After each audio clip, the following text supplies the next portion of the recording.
ने बहुत से ऐसे काम किए हैं जो जन जन को फ़ायदा पहुंचा है,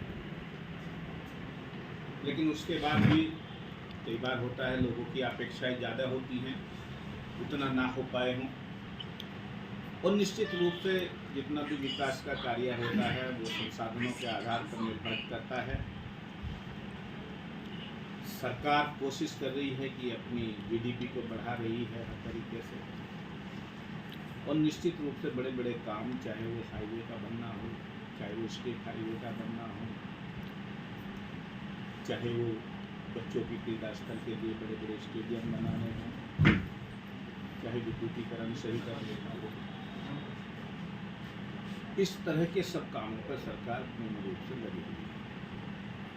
और सरकार ने जितना भी काम किया वो हर क्षेत्र को अलग अलग तरीके से डिवाइड करके, जैसे कृषि के क्षेत्र में जब तक किसान को हम उन्नत बीज नहीं देंगे, उपलब्ध खाद की उपलब्धता पूरी नहीं कराएंगे, उसको हम कृषि यंत्र खरीदने पर सब्सिडी नहीं देंगे, तब तक किसान कैसे प्रगतिशील किसान बनेगा।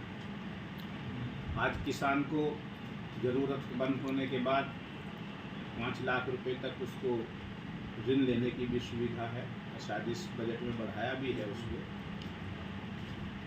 तो अगर किसान पहले किसी से पैसा लेता था तो 10 रुपये प्रति माह के इंटरेस्ट पर लेता था, आज उसको 2-3% साल भर का देके उसको पैसा मिलता हुआ गया, तो किसान के जीवन में सुधार आया है।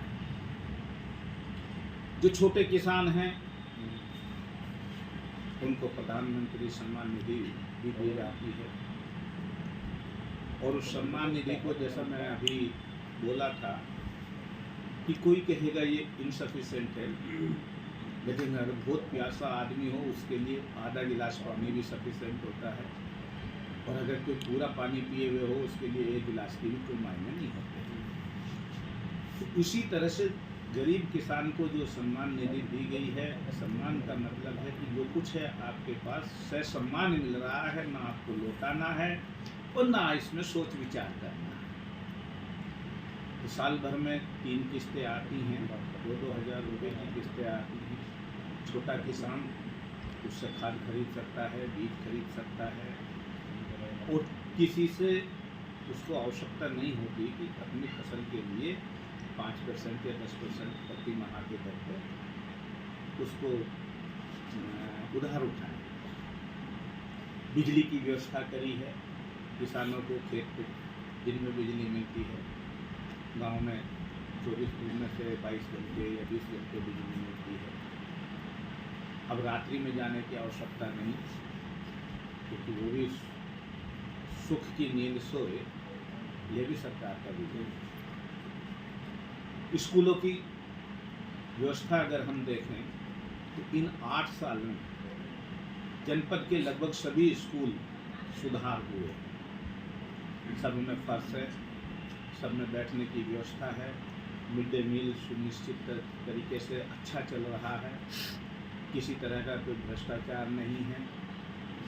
और देखिए 1-2 जगह कोई कभी निकल सकती है, क्योंकि मानव स्वभाव है, जिस काम में हजारों लोग लगे हों उसमें 1-2 आदमी की मानसिकता खराब हो सकती है, लेकिन सरकार की मानसिकता अपने आप में श्रेष्ठ है, सर्वोत्तम है।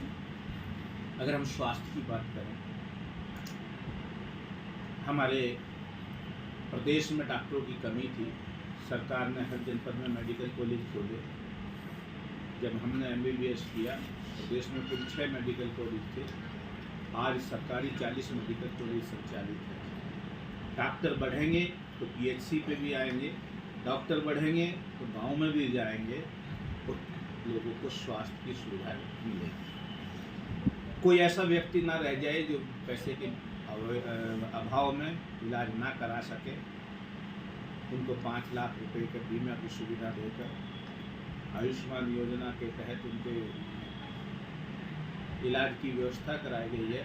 और मैं तो शहर में रहता हूँ, मैं देखता हूँ कि अब आराम से मरीज जाता है, पहले पता होता है किस अस्पताल में आयुष्मान कार्ड लागू होगा, वो जाके भर्ती हो जाता है, अपना ऑपरेशन करा के चला आता है। उसी तरह से आज हमारी पुलिस व्यवस्था को भी सुदृढ़ किया गया है।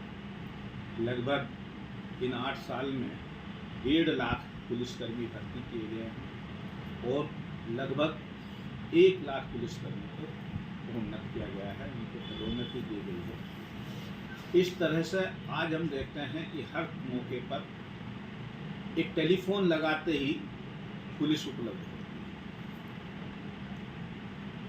इसका ये फर्क पड़ा है कि आदमी झगड़ा करने से पहले ये सोचता है कि 2 मिनट में पुलिस पहुंच जाएगी और तू गाँव से भाग जाएगा। सुधार हुआ है। अगर हम प्रदेश की दूसरी व्यवस्थाओं को भी देखें, भाईचारा भी बढ़ा है आपस में। यहाँ पर जिस तरह से पहले दंगाई लोग हुआ करते थे और वो दंगे करा दिया करते थे, अब उसकी संख्या लगभग नगण्य हो गई है। मानव प्रकृति है, कोई ना कोई खराब प्रवृत्ति का निकल सकता है, लेकिन सरकार का प्रयास है कि आज धर्म और जाति के नाम पर कोई किसी का उत्पीड़न ना करे। विकास योजनाओं की अगर हम बात करते हैं तो विकास योजनाओं में अभी हमने सर्टिफिकेट बांटे, आवास के सर्टिफिकेट बांटे और दूसरे भी सर्टिफिकेट बांटे। यहाँ पर तो मेरे ख्याल से 70% उस समुदाय को दिए गए जिस समुदाय को यूँ मानते हैं कि शायद बीजेपी में लाइक नहीं करती। लेकिन ये सोच है लोगों की कि बीजेपी लाइक नहीं करती। बीजेपी सबको लाइक करती है क्योंकि प्रदेश के मुखिया का नजरिया सबके लिए बराबर होता है और बराबर है। इसलिए अलग अलग फील्ड में सरकार, चाहे कानून व्यवस्था का फील्ड हो, चाहे सुचारू रूप से प्रदेश को चलाने का माध्यम हो, हर तरीके से सरकार अपना अच्छा काम कर रही है और प्रदेश प्रगति की तरफ है। 8 साल में माननीय योगी जी के नेतृत्व में प्रदेश, जो कभी उत्तर प्रदेश बीमारू प्रदेश कहा जाता था, आज पूरे देश में नंबर 1 प्रदेश बना है। अभी महाकुंभ हुआ। महाकुंभ में आप लोगों ने देखा कि 65 करोड़ के करीब लोग आए। कहने को तो लोग कह सकते हैं कि इतना पैसा सरकार ने खराब किया, लेकिन दूसरी तरफ उसका नज़रिया देखिए कि 65 करोड़ लोग आए हैं श्रद्धा के साथ। उन्होंने अपनी जेब से पैसा निकाला भी है, उन्होंने खाना भी खाया होगा, वो आए भी होंगे चल के, उन्होंने रोजगार भी कुछ लोगों को दिया होगा। एक आदमी अगर वहाँ गया होगा तो कम से कम उसने 3,000-4,000 रुपये भी अगर खर्च किए हों तो सोचो सरकार का कितना बड़ा कारोबार हम लोगों ने, सरकार ने कितना बड़ा कारोबार हम लोगों का, गरीब लोगों का जो आसपास में रहते हैं, चलवाया होगा। तो हर चीज़ का नज़रिया देखने का होता है। इसलिए आज जो भी हमारे धार्मिक स्थल हैं उनका पूरा संरक्षण किया जा रहा है और संरक्षण करने की वजह से ही वहाँ पे पर्यटन बढ़ा है। अगर हम राम मंदिर की बात करें तो हर दिन वहाँ पर लाखों की संख्या में लोग पहुँच रहे हैं। तो लाखों की संख्या में अगर लोग पहुँच रहे हैं तो वहाँ लाखों लोगों को भी उसका रोजगार भी मिल रहा है। तो प्रदेश प्रगति पर है। मेरा इतना ही कहना है कि सरकार ने 8 साल में बहुत ही अच्छे काम किए हैं और ये काम आगे इसी तरह से चलते रहें, ऐसी मेरी सरकार को शुभकामनाएं।